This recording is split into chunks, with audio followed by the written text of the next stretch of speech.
amata ga em ta ga na te tamo da amta hangjani be is khangje da be ni ko tamo na huji hai gre ba huji pulam bak se center na paisen gre loi mam moi na occupy tausan gre na ko tausan gi ba pot sida ta se na demand khuni mak se khoi praja ma gi obe gi ne sum hai be wani ko demand khudi mak se ta se na khoi gi nahan mak ta su yong khoi gi leima khong gi to bodo shutdown ga to slak pa ha moi na khoi kano to sele nonga la kan da moi gi center force ngai ta ka hang du ko adu re gi loi mak se khoi gi opposition habadi akhoi gi meite akhoi na nahan da gi laujarak pa kholak pa khoi drone bombing to bodu bo to de kai na khumba im ni ha adeli na ne ba adu tadi adu kumba to bodu mi gi stand oina moi gi lei ba tara khoi de gi sidai chakhi ba MLA minister sing du di mi di stand oina pulap lauminari ba amo boi gera amo bu aram ba da su la la ga su achum ba sana ba laumine ba adu ga khoi gi lei hori ba sina kari gi da mak da ngam dino maram di Delhi na pai gi se ani mak 60 du gi ne ba 60 du gi plap ne ba tara na du kam pawa le ga khoi 15 na lei ti na atha kai no ba khoi na kyamu yam la lu ge ba adu ne ba tara du na Delhi ni am sogot pa adu na ene hangi se adu kari gi no ba khoi gi na Delhi na sogot tra adu kari gi no sini da rasmai na di cham cham ba praja mo oina ko di se so mo je ka su yang kan hak chen na ga no to buni na de adu bo oi ri bo huji ki oi ba situation si de di ta se na khoi yo prime minister na ga no to da ba ngarang gi ga pot to yam na khoi gi seng na ha da aina amu khalai sina prime minister si da khoi gi report se phajana pibi dra haiba pot ama khanjel e ko maram di kari gi no haiba da ma na ngang thori ba sak thori myam du se eng na da manipur si pura shanti da leiba kari im ta thok ta ba yam na normal si da leiba state amu oina thoe ba aduna maram oiraga masi gi khoi gi state adum lakni ba yaroi ba si punamak se ko khoi state da leiba sing sina report phajana adi yo hon bidra bra khoi governor su ngai re hujiti waije ba tangje ba oina leire hana di khara bu thambira mi ado hujiti tangje ba governor mu pamale tawri su bo khoi manipur gi style se leiri bisi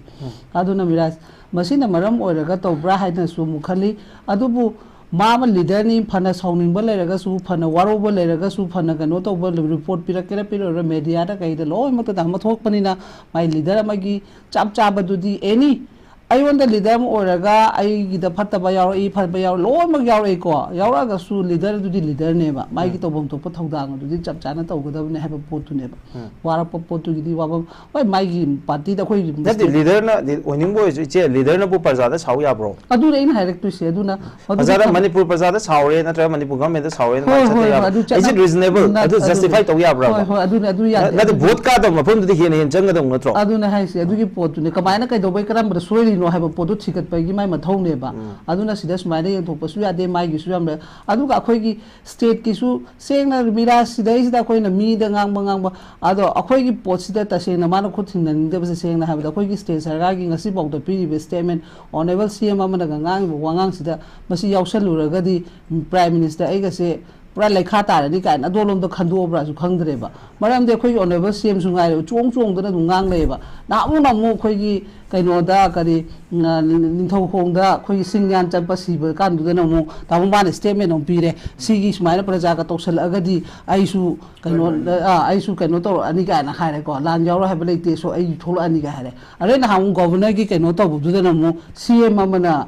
kaino to lan jausin gadra mu hai badi akhoi gi pot si am na concrete oi ba poram oi ba ni mina yam na moving ba ka hani ko as moi ji gadha nga tani tong to so si kaino mana sarkar pai ni lai kanggu sina bokta mathong mang khang da ba myam sibu moi thok pa to je ni ai gi plan hujiti mai plan to ngam ba mu su khoi na su hana de gi lan ja po da haina ba po to ado long gi form ta na bo hona loi re ha ba gi khudong cha ba loi yeng chen na re ba khudong cha ba yeng han chen na si kana na no ha ba da akhoi gi state sarkar ni yeng han ba ne ba se praja akhoi na nam ta na te ba matam jari ngai da ngasi hai bai wa da ni ngasi akhoi gi afa ba thabak to gi ba da sum ba to re ha ba do matam tu de su moi mi di amata on ba na te ba moi party change to na bai wa ne ba matam tu de su hai ba moi na ngasi lauri ba sai ba pot si da le ram ba matam da MLA me gi thodang oina ngasi pali ba sarkar sina to ri ba se sum ba ni ti cha ni yom phatta ba myam to re aduna maram oiraga hai da expose to amta yaw vi de ngasi wara kan na praja wai ngasi yu kai the man kai no da leima khong da nimit tara ga ni thoini yung army camp amada changi ba kamal babu thi ba khang da ngasi ima ibel singa lan chi gi marak sida tongan ba moi ga mu thengna ba gi pham da na ahing chu pam dom blai rim de ba se yung wari de khoi nga ta ne ba ado moi na to ri ba statement sida ai di miras ngang su ngang ding dre ngang ga su moi na su waro wi ꯑꯗꯣ ꯑꯩꯈꯣꯏꯒꯤ ꯍꯥꯟꯅ ꯁꯦꯝꯗꯣꯛꯄꯗꯒ ꯉꯁꯤ ꯌꯦꯡꯉꯨ ꯑꯩꯒꯤ ꯏꯆꯥ ꯑꯃ ꯃꯥꯡꯈ꯭ꯔꯀꯥꯟꯗ ꯊꯪꯅꯕ ꯃꯤꯗꯨꯗ ꯃꯥꯒꯤ ꯔꯦꯁꯄꯣꯟꯁꯤꯕꯤꯂꯤꯇꯤꯅꯤ ꯃꯥꯒꯤ ꯗꯥꯏꯇꯅꯤ ꯍꯥꯏ ꯑꯩꯒꯤ ꯏꯆꯥꯗꯨꯅ ꯆꯪꯉꯤꯕ ꯏꯃꯨꯡꯗꯨꯒꯤ ꯃꯤꯒꯤ ꯊꯪꯅꯕ ꯌꯨꯝꯗꯨꯗ ꯑꯣꯏꯅ ꯗꯥꯏꯇ ꯑꯣꯏꯍꯜꯂꯦꯕ ꯃꯄꯥ ꯑꯩꯅ ꯏꯆꯥꯗꯣ ꯀꯗꯥꯏꯗꯅꯣ ꯀꯔꯤꯗꯅꯣ ꯍꯥꯏꯕ ꯊꯤꯒꯗꯕ ꯅꯠꯇ꯭ꯔꯥ ꯍꯥꯏꯕ ꯇꯧꯅꯔꯤꯕ ꯄꯣꯠꯁꯦ ꯑꯩꯈꯣꯏꯒꯤ ꯁꯤꯒꯤ ꯅꯦꯆꯔꯁꯤꯗ ꯀꯔꯝꯕ ꯀꯩꯅꯣꯅ ꯀꯩꯅꯣ ꯇꯧꯗꯣꯏꯅꯣꯕ ꯃꯤꯉꯣꯟꯗꯁꯨ ꯄꯨꯡꯉꯥꯡ ꯉꯥꯡꯉꯣꯏꯁꯦꯕ ꯑꯩꯈꯣꯏꯒꯤꯁꯦ ꯍꯥꯟꯅ ꯌꯦꯡꯁꯦꯕ ꯄ꯭ꯔꯥꯏꯝ ꯃꯤꯅꯤꯁꯇꯔꯅ ꯉꯥꯡꯒꯦꯔꯥ ꯉꯥꯡꯉꯣꯏꯒꯦꯔꯥ ꯑꯩꯒꯤ ꯁ꯭ꯇꯦꯠꯁꯤꯃꯒꯤ ꯇꯧꯐꯝ ꯊꯣꯛꯄ ꯊꯧꯗꯥꯡꯁꯦ ꯆꯞ ꯆꯥꯅ ꯍꯧꯖꯤꯛ ꯂꯧꯕ ꯃꯇꯝꯗ ꯃꯗꯨ ꯗꯔꯀꯥꯔ ꯂꯩꯇꯦꯅ ꯃꯣꯏꯅ ꯐꯠꯇꯕ ꯇꯧꯒꯦꯔꯥ ꯑꯃ ꯇꯧꯒꯦꯔꯥ ꯇꯧꯅꯤꯡꯕ ꯇꯧꯁꯅꯣꯕ ꯑꯩꯈꯣꯏꯅ ꯁ꯭ꯇꯦꯟ ꯑꯣꯏꯕ ꯃꯇꯝꯗ ꯀꯩꯁꯨ ꯍꯦꯟꯖꯟꯕ ꯉꯝꯃꯣꯏꯕ ꯍꯔ ꯁ꯭ꯇꯦꯠ ꯃꯌꯥꯝ ꯂꯩꯔꯤꯅꯤ ꯀꯩꯅꯣ ꯅꯠꯇ꯭ꯔꯣ ꯗꯦꯜꯂꯤꯁꯨ ꯀꯩꯅꯣ ꯅꯠꯇꯦ ꯀꯩꯅꯣ ꯗꯕꯜ ꯏꯟꯖꯤꯟꯁꯨ ꯅꯠꯇꯦ आम आदमी पार्टी नी मा स्टैंड तौर अदुम ngak pangami yeng kaino su aduna mirasi yamna ngangbada su khoina sumaina su ngangning de gyan tabiyu haba poside hena khoi kemta hainingai su leite da mo ko ado akhoi gi su constituency lei ribani khoi state amagi su tobom thokpa thok myam am lei mina ngang bangang da lo tok thok ba ai hanam tang chung thok se ba ai na ngasi ngangi wa se ai na hayeng amang chuong ngang ge ne da mo hangsit amang chuong ngang ge ba adu su leader am state amagi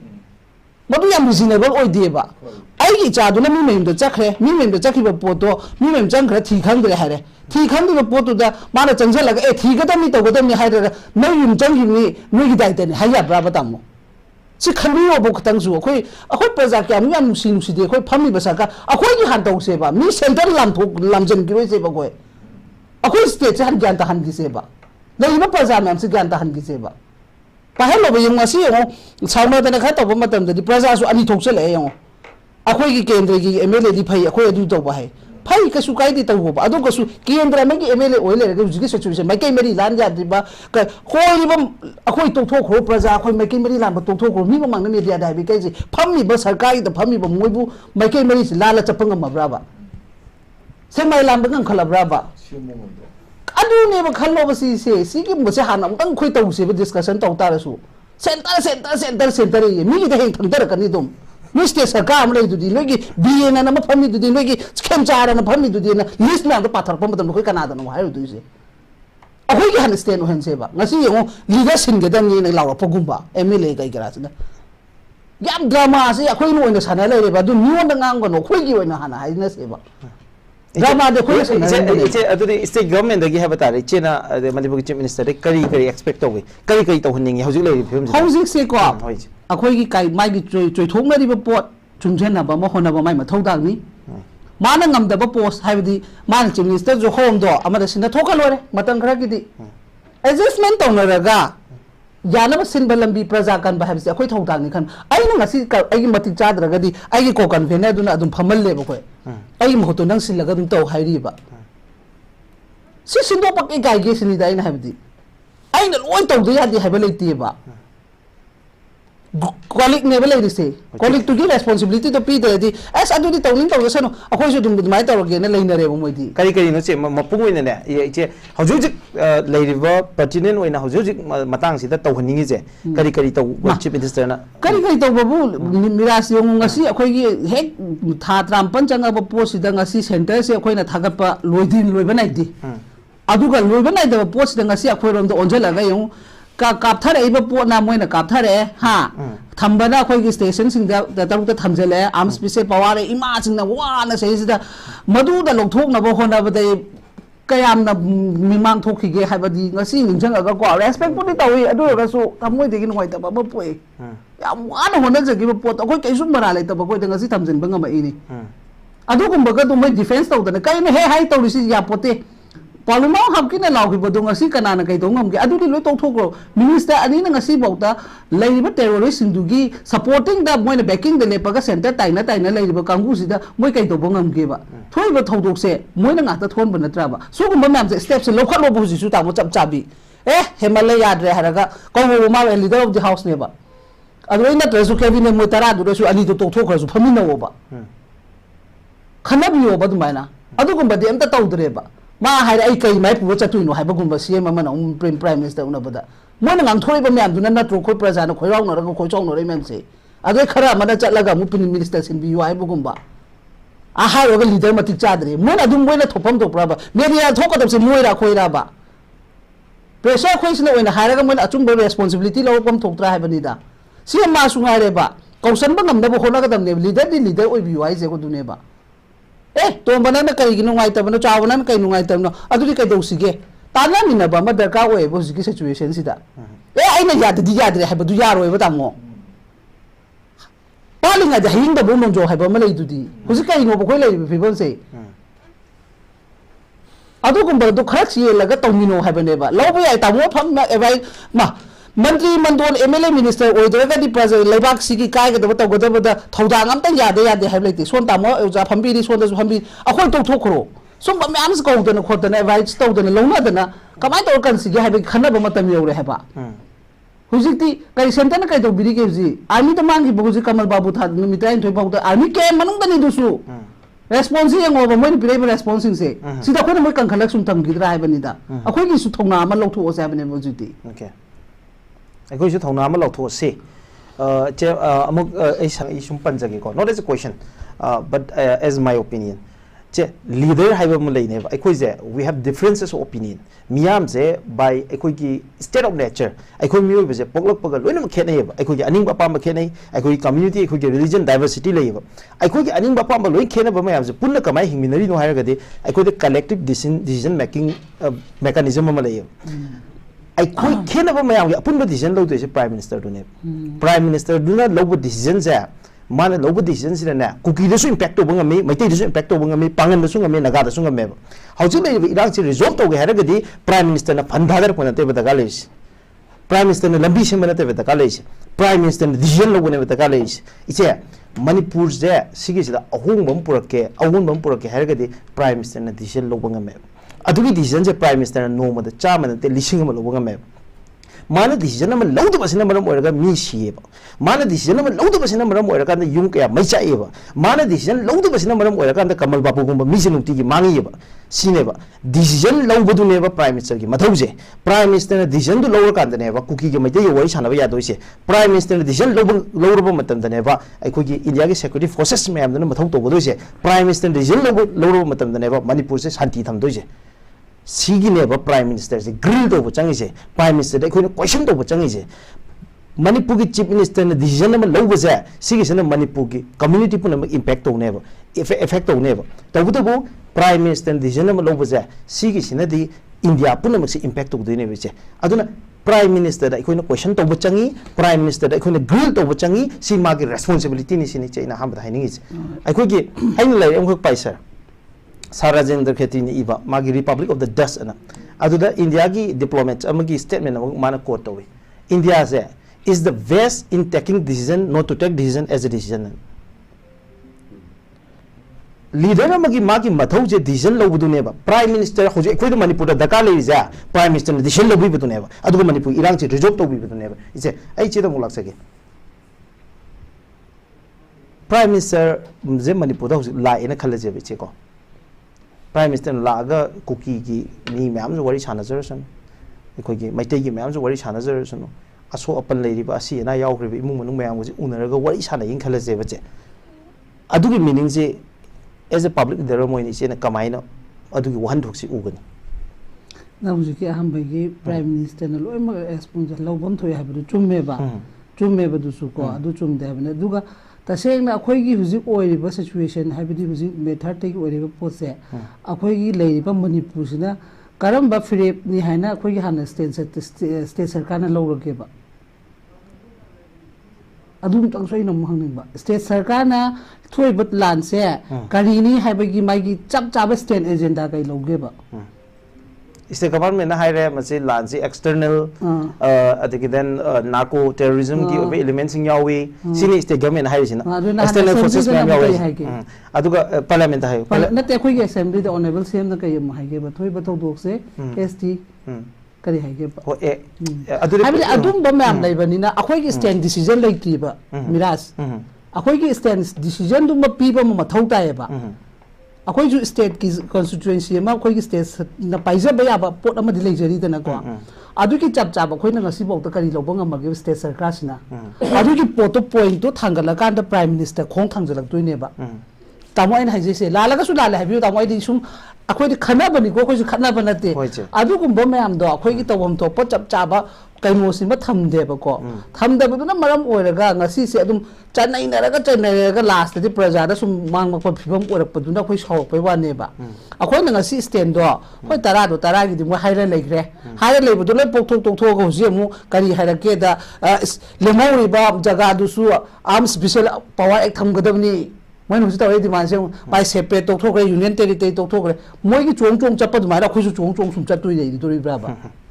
को मिराज आई हाइजे नेचेदा सावबगी सुनते अखोइगी तौबम थोक्पा मा हाना तौरकान मीदो हाइगदबने highway वाने अखोइगी मुंगदुना pull-up हाना decision अमा लौमिनदना मी नंग चंगा अखोइ थेमुला अखोइ थेमुला हाइबसु काम ground थेमदुइनो नंग जुखल्लोबा पोच पॉइंट तो फॉरेन कुकिंग दे चेंग चंगा पने ए पॉपी पा अदुदा दुम स्टैंड तौरसे अदुदा दुम फाइट तौसे बता मोइना हाइबदी नंग कौगे बाइना को अखोइ मिराज कैनोम तौरे कैनोम त इचेना कैनो दु कैनो हाइरो हाइरकने बा हाइरो ओइद्रो नंग हंगा ओइद्रो युंदा अदुगुम्बा महाना तौसे हाइबा वानी तामो आई तसेंगना आइगी इरम दमि फ्रूट मांगहनिंग दबै दमंग तो ओइरेबो मयाम सिचुएशन सिना आई हाइबगी वानी खोइने स्टेट सरकार दा फमिबे एमएलए मंत्री मंडोद आई तोंगाना पर्सनल नुंगाइना दब अमता लेते तबो तबो ओइरेबो प्रजादा थानि पानगी अंगांग बोक्ता कन लान तो पोरप थानि पानगी अंगांग कलंग मगद्रब पुंसी ओइराबनिना ngang da yadra ngang poneba numias nang su khallo ba ai nusi chen hai no da sawra hai bana te che ai understand the way che hai do understand the way che thami ba wafam jing do so ai ni yaning e ba ko la yo question de tau se hai ba gi wan da che hojiki ngasai gi ai am ta kena ta mo yen sum khana ba ni ko mi ra sa bu na te che amata ka ai am ta ga ga na te ta mo da am tang hang je ni be ai khang je da be ni ko ta mo na huji hai kre ba huji punam ba se center na paisen kre lo mam moi na occupy tausan kre na ko tausan gi ba po si da ta se na demand khuni mag se khoi प्रजा मगी ओबेगिने सुम highway वानी को demand खुदी मक्से तसेना खोइगी नहान मक्ता सुयंगो खोइगी lemma खोंगी तौबदो shutdown के तौसलकपा हा Moina खोइ कनो तौसले नोंगाला कांदा मोइगी सेंट्रल फोर्स उंगारे तक हंगदुई को अदुरेगी लोय मक्से अखोइगी ओपोजिशन हाइबदी अखोइगी मेते अखोइना नहानदगी लौजरकपा खोलकपा खोइ ड्रोन बॉम्बिंग तौबदु बोतो तौदे गाइना खुबइनी हा अदेलिनने बा अदुइ तारी अदुगुंबा तौबदो मीगी डिस्टेंट ओइना मोइगी लेरिबा तारा खोइदगी सिदे चखिबे एमएलए मिनिस्टर सिंदुदी मी डिस्टेंट ओइना पुलप लौमिनरीबा अमो बोइगेरा अमो आरामबदसु लालगसु अचुंबा सानबा लौमिनेबा अदुगा खोइगी लेहौरिबसिना करिगिदमक्ता ngamdino maramdi delhi na pai se ani 60 dugi ne ba 60 dugi plop ne ba tarana du kam power le ga khoi 15 na leiti na atha kai no ba khoi na kyamu yam lalu ge ba du ne ba tara du na delhi ni am sogot pa adu na ene hangisi adu kari gino ba akhoi ni delhi na sogot tra adu kari gino sinida rasmaina jedra saning se che na hai se ai understand tau je ai na hai sina sa iche na kai gino prime minister da अखोइना target तो तमोन जो हाइरि देना को अदुगी आइना अखोइगी media के ओइबा opinion को थमजबय वाने बो माजो रेस्पोंसिबल ओइ मान डिसेल लोगदे इम्पैक्ट एमपी दोइनी चे मणिपुर गवर्नमेंट गी जो मजी रेस्पोंसिबिलिटी ले अदुगी मणिपुर की चीफ मिनिस्टर सो मसी रेस्पोंसिबिलिटी ले हैव द चेन हाइबे वाने चे यानी अदु चे ngасai wo hangdum laksarage ngасai ngasi topic se kitang relate tawraga ko prime minister na manipur la aga aidi both communities mayam se unaraga victim mayam go se unaba tar ba haitare ade handak ki thodok angang ahum ga nupi ahum ga hat गजे prime minister मसिदी terrorism की एकनी गाना मानगा लौबियन तारगदी इचे मणिपुर प्रजा मोइन थमोइद करी फरोंगदगे अदुग मदुइ वहदोक तो करी ओइगदगे इचे कय अदुबु तसेंगना खोइगी होय थोगदोक तुगिसु येंगम थोपको अखोइना हाइगदबदी लाए लाआगसु अखोइना हाबदी अखोइ मैतै ngaतगी हेता कनोदसु नतेबा अखोइना पामदि एनी फ्रूट लेरिबा मैमसिगी आराना चुमदो फजना हाना माने इंट्रोगेशन येंथोकपा म दरकार ओइ हेक लाआगा हेता खोइगी तौबियो हाइबसु नते हेक लाआगा मोइगी तौ हाइबसु नते लीडर अमा ओइबगी अचुमबना अचुमबा अखोइदा लांबा लेरगसु मदु अदुम तौबदा कैसु काइदेबा इचेगी मोदि को हाइसे अदुगा मोइरोमदा लांबा लेरगसु तौबम थोप तौबा अदुबु ngasi bokta metha gi toriba posidi Miraj अखोइना यामदा अखोइ Meitei ओइरुबगी कनो तोबगी वा नते को अदु अखोइ रोमदा ओइना टॉर्चर से सुम ओइबगी फिबम उरकपा दुगी ngasi यंगो लान मक्ता कापा असु मोइरा कापा प ngai ले रेबा ngaतनी हा चिंखों चिंगा द मे आमा माइ माइ ते ले मैम मोइरा हौरिनी मोइना द तौर कान द अखोइना डिफेंस तौरगा ngakcha लेबेनेबा ngasi bokta अखोइना कांगपोपी चंगदना चोचामपु चंगदना मोरे चतना कापबदे अमता लेजद्रीबा को अदुना अखोइना हाइसे लागासु इक्विवेलेंट थबक तोबा आइगी ओइना दिमोट अमतगी साइड लेपीगनु ओइरिबसे चप चाबा थिदोकपियु चप चाबा लीडर में की पातो इजराइल दा कई माना कनो तौनबा कंप्रोमाइज तौनो होनबदो अदुमाय तौदनो खोसु होनबियु हाबसे मसे ए थमनिगे सुमाइनो ओके हंदकी अखोगी जिरी की थौदोकसे होय चे अखोइना ngasi discussion पुथोरी से अतई नते दा माना सु नॉर्थ ईस्टर्न चेस याम नुसी अदगे इन टर्म्स ऑफ माना मटेरियली तौरिबा मयाम दे खोइ चुदिनाइ तौबा यारोय याम तोइना लाकपा सिदा फंडिंग तौबा रोड प्रोजेक्ट्स मयाम से अंगकु फंगना सेमगले ट्रांसफॉर्मेशन जे नॉर्थ ईस्टर्न स्टेट अखोगी जो मणिपुर की से नागालैंड की अदुगे अदागे मयाम से फजन सेमकलिबने फंडिंग तौरिबने अदुई मयाम दो अखोइना डिनाइ तौबा यारोय अदु माना याम नुसी हायरगदी अखो मणिपुर क्राइसिस सिगी नमुता हायरपो की येंगने अखोइ कंसर्न दी तमो इसी ओइसु सार ओइसु अखोइना अखोइगी मणिपुरी मियाम की कंसर्न दे अखोइगी इंटरेस्ट तु नेबा अखोइना अखोइगी इंटरेस्ट तु दैते येंगदोइने अखोइदे अखोइ मि येंगजे नत्रोइसे अदुदा इचेदा इना मुक लाक्सनिंगे सिना हंदकी जे जिरी की थौदोक सिदा प्राइम मिनिस्टर अमोइना एनी थौदोक मचाम ओइगेरा चौबो ओइगेरा एनी ट्रेजेडी में प्राइम मिनिस्टर मदुगी ग्रीफ नुआइतबदु शेयर तौबाइसे चनबिनी को हंदकी थौदोक सिदा माना तौरम तारगदी हाइदारे चेको सिटी एक्ट ऑफ टेररिज्म नि मसिदी कंडेम तौवे स्ट्रांगेस्ट टाइम दा गाना लेबाक सिगी प्राइम मिनिस्टर ना हायम तारगदी से कमाइन खन अदुने अखोइनु पामबसु दुने अदुने मतमदु चप एक्सीडेंट अमा मफम हॉस्पिटल अमा देगिसु एक्सीडेंट तौरगा अंगा मैम सिबदु मोय कंडेम तौ को प्रेसिडेंट बो यामनो तौखिबा अदु अखोइ अदु मगी नुंगाइतबा अखोइसे याम तोनजरबा अखोइसु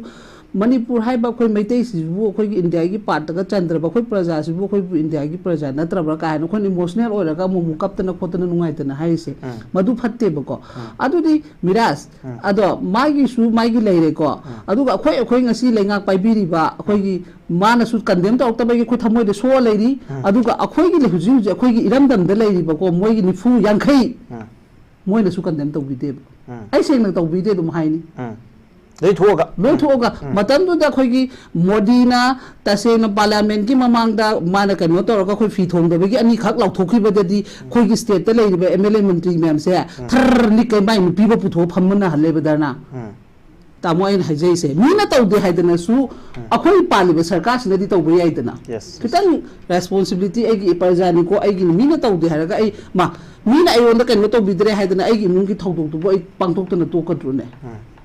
तमोइन हाइजैसे को अदुसु अमता लेते बिरासिदा याम ngang मोइनसु आइसे पाकिस्तान ले लाकपरा जर्मन कनु ले लाकपरा काय खलकपसु याय अदुबु हाइबम थोकपा सेमबदुदे एक्जेक्टली हाइबम थोकपा पब्लिक रिप्रेजेंट तवेनी मियाम की वॉइस नि इचेन हाइबिरिदो कई चिंगनबा लेते लोइन हाइबियो आई तमोगी